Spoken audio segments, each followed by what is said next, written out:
Okay. Hey, hello. Welcome to Bold Women Lawyers Spotlight Interview. I am really excited that with the guests that we have today. So, for those Mhm. of you that don't know me, I'm Sharon Christie. I am the founder and CEO of Bold Women Lawyers. I'm a lawyer, although I no longer practice. Now I am a coach for women lawyers in solo and small law firms. So today we are going to be talking about creating a strong brand and a powerful online presence and strategic content. Everybody knows how important that is. And I have a terrific guest here, a lawyer himself, to talk to us about it. So, our guest is Ron Idra. Now, let me tell you a little bit about Ron, and then we're going to get into the heart of the matter. Uh, Ron is as I said, he is a lawyer. We'll talk about that in a minute, but he's a strategist, a project manager, and a writer. He told me he is a creative in a lawyer's body, and I love that. I love that description. When he was in practice as a lawyer, he was an intellectual property attorney. And now he has founded a company called Media for Professionals, where he serves a number of different professionals, but he serves lawyers. Particularly, his lawyer clients include solo attorneys, boutique and small to mid-sized law firms, as well as some real estate clients, emerging hedge funds, venture capitalists, so a lot of other types of professionals. But we're going to focus on the lawyer part today. Mhm. And he has developed brands, visual identities for companies, strategic messaging. He does full websites. He's done investor decks and a whole lot of other marketing pieces. So, welcome, Ron. I am really, really happy to have you here today. Yes. Thank you so much, Sharon. Really appreciate it. Really happy to be here too. Good. So, listen, tell us just a little bit. I gave your background, but tell us a Mhm. little bit about how you decided to start this company, Media Professionals, and Mhm. then, what it is that you do for lawyers. Okay. I started my career, my professional life as a lawyer. There's a lot of education, a lot of training, a lot of academics that goes into it. Um, when I practiced for a number of years in the IP, intellectual property world, I think as you described, I kind of realized that in my heart I was a bit more creative, artistic. I had those yearnings from an earlier age. So I went in a direction after practicing two big law firms in the city, um, and then in-house at MetLife and JP Morgan, went in the direction of writing, uh, which wrote about law, wrote about what I knew, and then did a little bit of work at theater, and took all those experiences together and with kind of the emergence of the internet and the web, put it together into a branding content web agency or consultancy. Okay. So what I noticed is that lawyers and law firms the lawyer attorneys in general are very, very heavy on the education, on the academics, on the rigorousness of the practice, but don't pay attention as much as on the marketing and not as much on the presentation and not as much on the brand. So that's kind of what got me started to put this together and work with attorneys and kind of get them into those worlds. Terrific. So, let me back up a little bit. You're kind of modest. You said, you did some writing. You Mhm. actually wrote some books on Two editions. IP. Isn't that right? Yeah. Okay. Okay. All Uh, right. So I just wanted to be clear yes. about that. And then you said you skipped over it a little bit about some acting. No, Um, it was producing. It was producing, producing. producing, Yes, producing. it was Okay. Okay. co-producing for a couple of off Broadway shows and an off Broadway production, which was the highlight, which was an amazing experience. Yeah, really, Um, really. yeah, and then took part in the theater festival, an eco-friendly theater festival, which was amazing, and that got me kind of started to think about marketing as well, Hmm. promotion Hmm. Hmm. of whatever shows we were in. I was also involved with the promotion of the shows, the uh, the um, uh, the promotional materials, the letters to get funding. So yeah, that was an important experience also. Absolutely. Yes. Um, Okay. Okay. yeah. Good. I wanted to make sure we covered that. So let me ask you this. We know this. There are thousands of lawyers out there. Right. No matter what your practice area is, there are thousands of lawyers that do the same thing that you do. So from your point of view, Mhm. how do they stand out? What is it they can do or that Mhm. you help them to do to create a powerful presence online, to create a brand, so that they do stand out and people will say, well, this is a person I really want to talk to and see if they can't help me with my legal problem. Where do you start? Right. Um, Important to just kind of delve into that, kind of the overall trends in the past decade or so. I see kind of several general trends, in business in general, in the web, and this kind of informs the background of standing out. Um, One of the trends is kind of the explosion of just sheer number of different services, as you kind of pointed out. The level of competition you have these days is beyond anything we've had in the past. So, just generally, the number of people and services and products that you're up against is Hmm. multiplied, tremendously.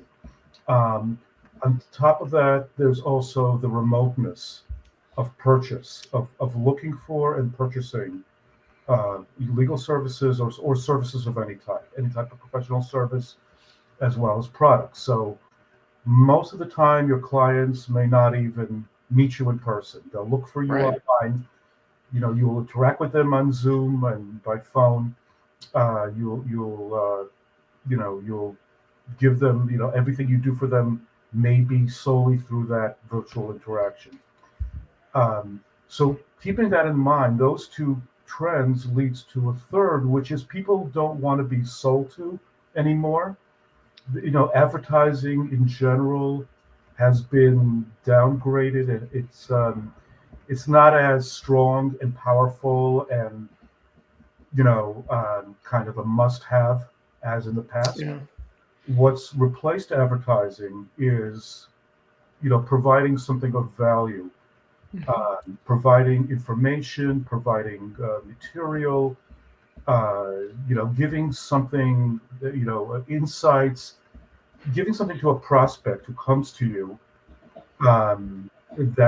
that is not selling to them, but instead kind of educates or informs them. Hmm. That's replaced a lot of the hard sell type approach that I think lawyers used to take, or a lot of other agencies or professional practices used to do. So, in that context, it's very important to first of all kind of find your specific areas of differentiation from your competitors. It's first of all important to know what you do exactly, what your purpose is.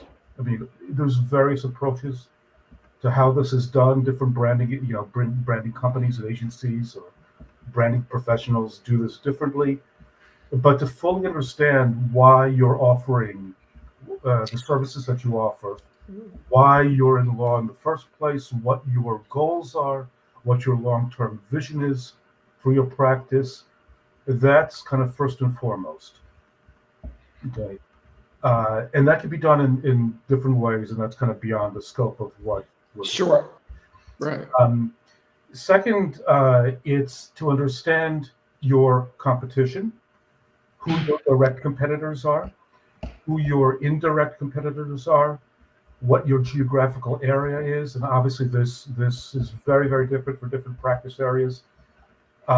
Different types of lawyers, would approach this very Yeah. very differently. but very generally to kind of understand your marketplace, kind of where you fit in. Now, then we get to the kind of essential part of differentiation, and this is an interesting exercise.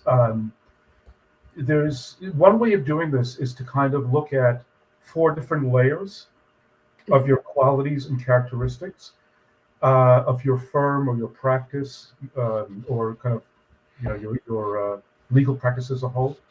So we start with kind of the lowest tier, and those are your issues or problems.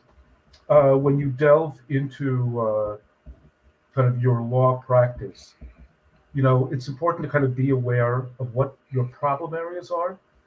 This is not something you're going to advertise. This is something you're going to work on fixing. This is something to kind of think about kind of in the back of your mind.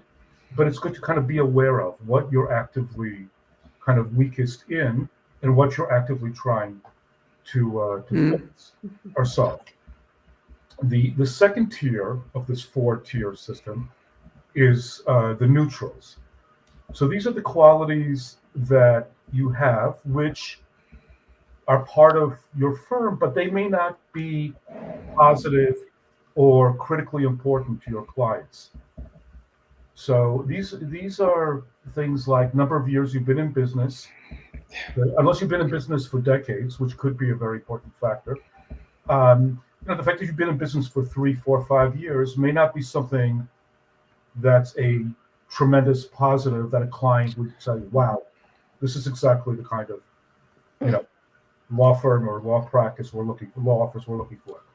So these we consider the neutrals.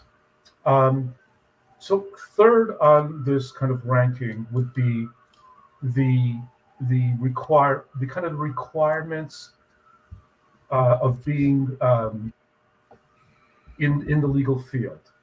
The important qualities that most law firms, most legal practices have, but that are so ubiquitous and so typical that they're not really going to differentiate you, but they're important.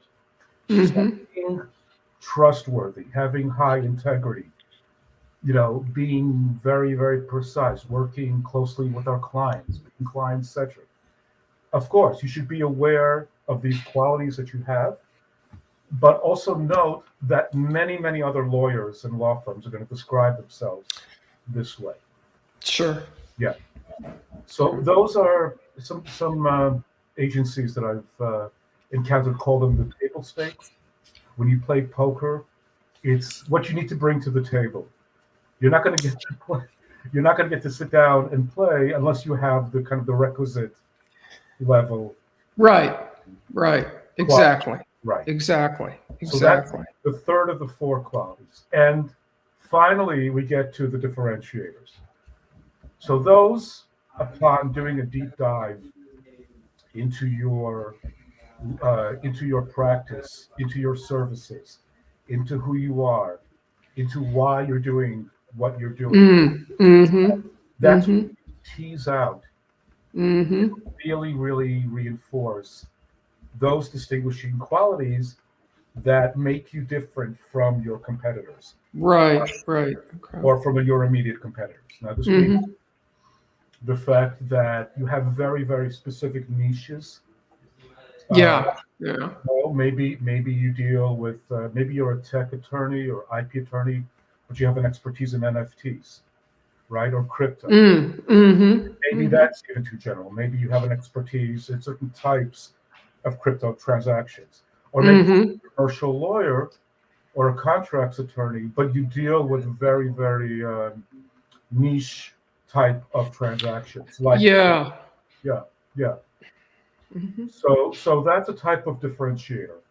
Another is past experience you've had, let's say in business or in your personal life even, where you bring knowledge that most attorneys typically don't, or typically would not think of bringing into a situation. So, for example, I was a nurse before I became a lawyer. Exactly. And that was something that I really used heavily in marketing for that reason. Yeah, because of the work, I did disability law. So that was A exactly. natural differentiator. Yeah. Okay. Yeah. And you have insights from that past world of experience and all the Yes. interactions you've had with patients that informs your legal practice. Now, it may be hard to take out and really kind of summarize that and put Mhm. that into writing and put that into Mhm. your content, but that's kind of the process of brand building. It's finding out those key differentiators and key, unique qualities that you bring Mhm. into Mhm. your law practice. Because Yeah, and sometimes, as I've talked to clients too, sometimes what we talk about is it's the way they approach the case that's right, different.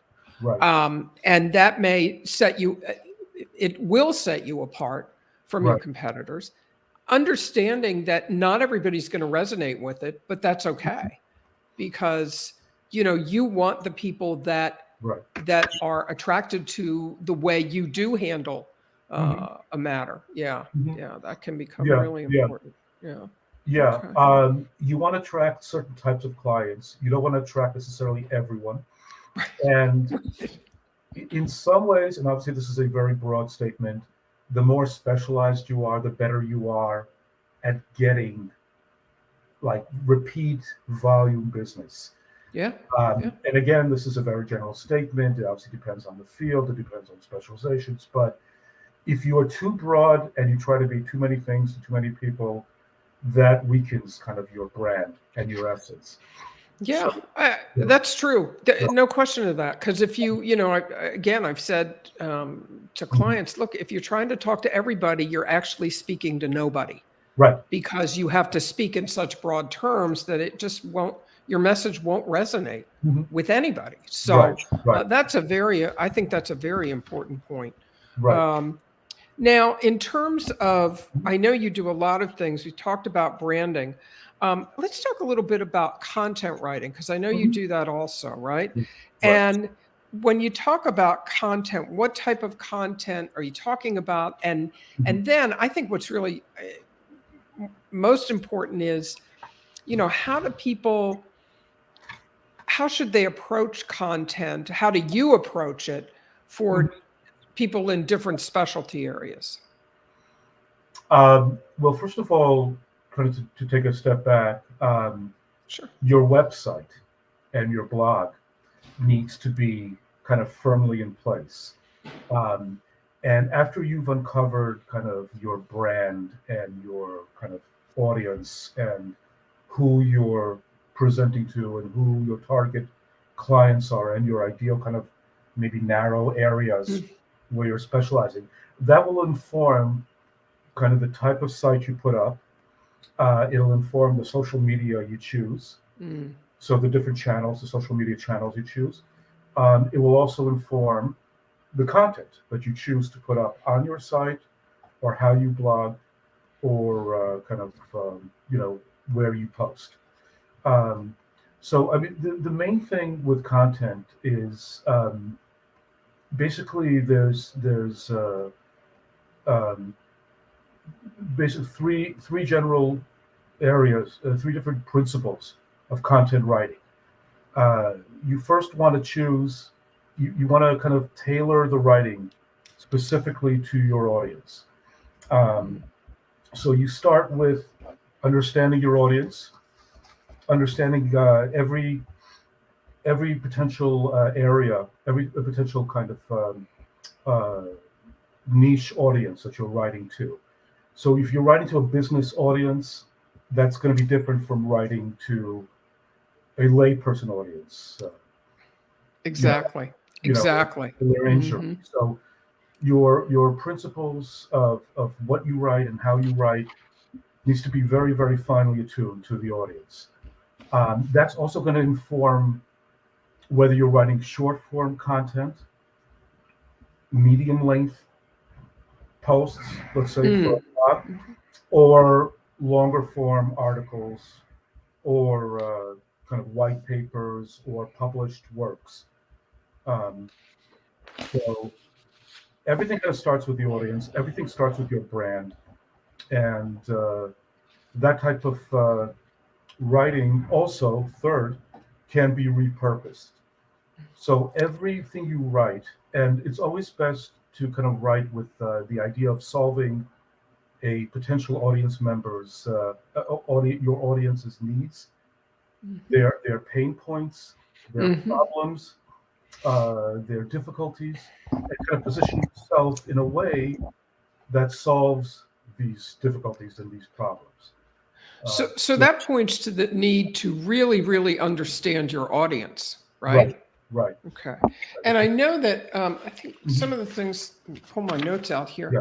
One of the things I think you and I had talked about has to do with actually researching Hmm. the audience, right? Hmm. Um, and so, can you talk a little bit about that? I know that's one of the things that you do and what that entails, and how would it benefit me if I came to you and said I need some research on my target market?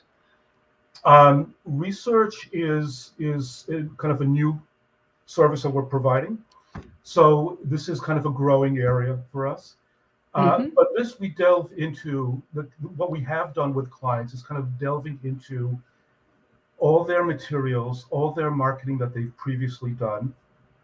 We ask them in detail who they service. We look at their past cases, their transactional matters.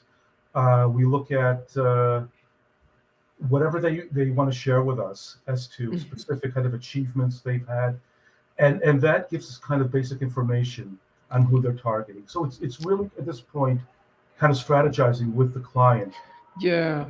as to kind of who they're targeting, um, and by eliciting kind of more information and asking them further questions, we kind of get more into a kind of into a narrowing down of the kind of the characteristics of those audience members. Are they trying to target, CEOs of public companies? Are they trying to target the C-suite, or kind Hmm. of look into, or the small private businesses, or Hmm.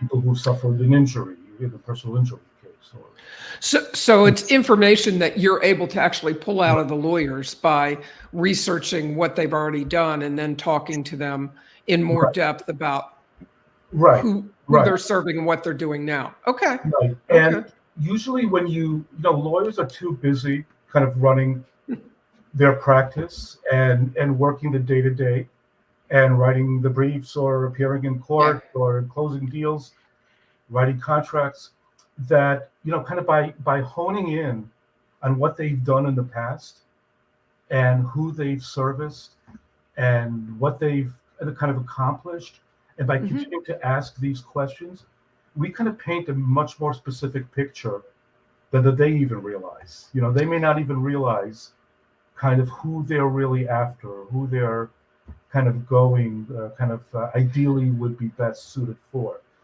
But this is kind of part of the process. Um, Yeah. yeah, of kind of Yeah. information extracting. Yeah, And it's a really important part of the process that I think, most lawyers don't get, right, or don't always get. It's like, right, well, I write contracts, so I'm looking for anybody who right, needs a right, contract. Well, it's really much more specific than that. right, You may write contracts for startups in a certain industry, and right. unless you really sit down and work that out, it can be hard on your own to figure it out. So I think that's a Mhm. great service. I don't hear too many people talking about offering that type of service. Yeah, the service really kind of gels with that exploration, that in kind of in personalized follow up, question after question, taking what they give us, following up with additional questions. And then on top of that, we are going to provide market research into very, very specific areas. And that informs further questions. So, for example, we may find out that, to go back to IP, it's an area that I know well, Yeah. certain types of trends kind of are happening right now in the market. Let's say AI is a huge, huge Huge. we all know about that, but maybe certain types of AI is becoming more popular. Maybe this this means something for copyright law. Maybe this has an Hmm. impact on Hmm. the way contracts are being drafted. So together with kind of eliciting the client's responses and doing further research into their areas, we can go even more deeply into how best to present Hmm. to the audience that you're looking to present to, and also to kind of narrow down the audience even more. Yeah. So, Yeah. so maybe you're looking for inventors, or maybe you're looking for small Hmm. AI companies, or maybe that's not quite the ideal. Maybe you need to kind of position yourself to reach, you know, bigger institutions or Hmm. research Hmm. groups. Hmm. So yeah, Exactly. it's a Yeah. very kind of ongoing, detailed process. But that's part of the process. Yeah. Terrific. Yeah. Well, that is a lot of information to It digest. is. Yeah. That is a lot, yeah. Yeah. But it's really interesting. I think the way you have focused on different aspects of branding and content writing and the market research, because I think that's really important Hmm. information that a Hmm. lot of times lawyers don't have. So I'm going to put up your email, Ron. If somebody who's listening um, needs to get in touch with you, they can email you. Is that right? Ron at Yes. Yes. mediaforprofessionals.com. Exactly. Exactly. Okay.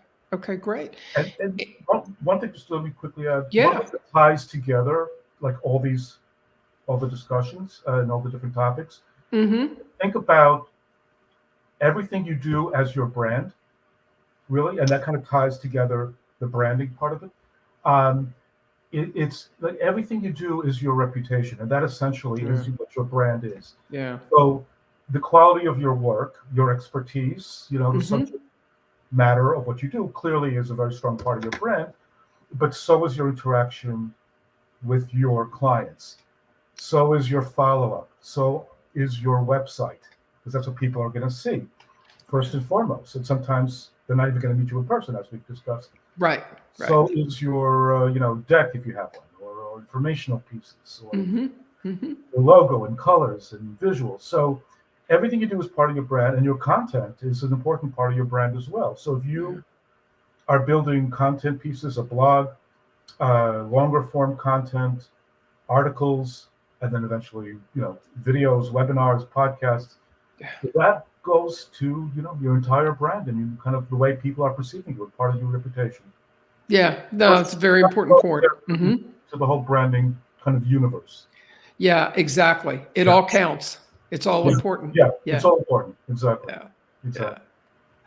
Well, Ron, listen, this has been great. I've learned a lot. I know the listeners are learning a lot too. And Mhm. as I said, Ron at mediaforprofessionals.com. That's how people can get in touch with you Mhm. if they want to, and discuss this in some more detail. Right. Absolutely. So so listen, thank you. I appreciate you being here. Thank you as well. And Thank you so much. my pleasure. And to all of the listeners, thank you for listening. And I hope you have a wonderful rest of your day. Thank you.